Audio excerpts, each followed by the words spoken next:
Nous, on marchait dans la rue tranquillement pour rentrer chez nous. Et bon, ils nous ont agressés, ils avaient des couteaux et ils nous ont demandé nos sacs, nos téléphones. Enfin, Vous avez peut-être déjà vécu ce genre de mésaventure et vous vous dites plus jamais ça.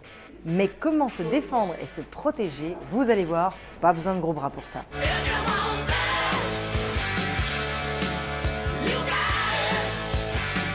Et si une odeur suffisait à éloigner un agresseur?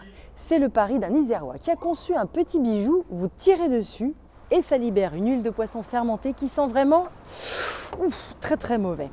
Et ça a une efficacité de combien de temps à peu près? Tant que vous n'allez pas aller vous laver, vous allez sentir mauvais. Je me suis dit, mais en fin de compte, qu'est-ce que les femmes ont le plus sur elles? Et du coup, je suis parti sur le bijou, tout en ayant l'idée du putois.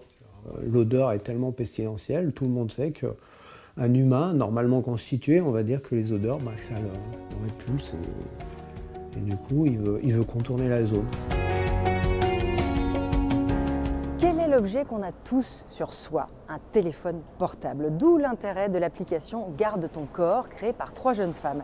Si quelqu'un vous importune et vous suit dans la rue, l'appli vous indique des lieux précis où vous réfugiez.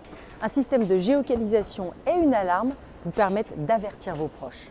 Ça permet de pouvoir agir vite dans l'urgence en fait. Exactement. Là où eux, ils reçoivent le SMS, ils peuvent directement lancer une recherche auprès de la police et aller sur le terrain puisqu'ils ont la géolocalisation, la position de l'utilisatrice, de la personne qui est en danger. Nous, on veut accompagner numériquement la femme, qu'elle se dise « j'ai un smartphone, ça va aller, on est une communauté, on peut s'entraider ». Ce dispositif très sécurisant a été initié à Aix-en-Provence et va s'étendre à d'autres villes françaises. Pour en savoir plus, rendez-vous sur gardetoncorps.com.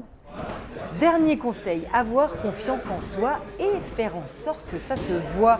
Une sorte de langage du corps qu'on apprend à développer dans un cours de Krav Maga comme celui de Sacha.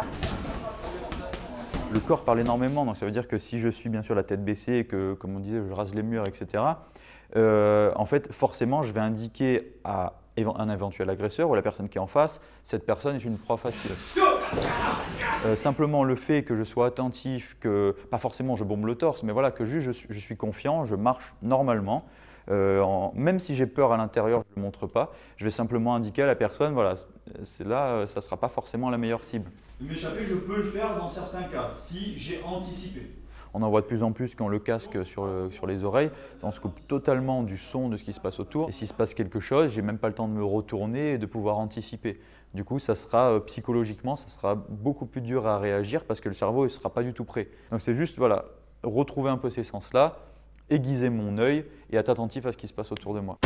On récapitule. Pour faire fuir les importuns sans en venir aux mains, je porte un bijou dont l'odeur éloigne les agresseurs.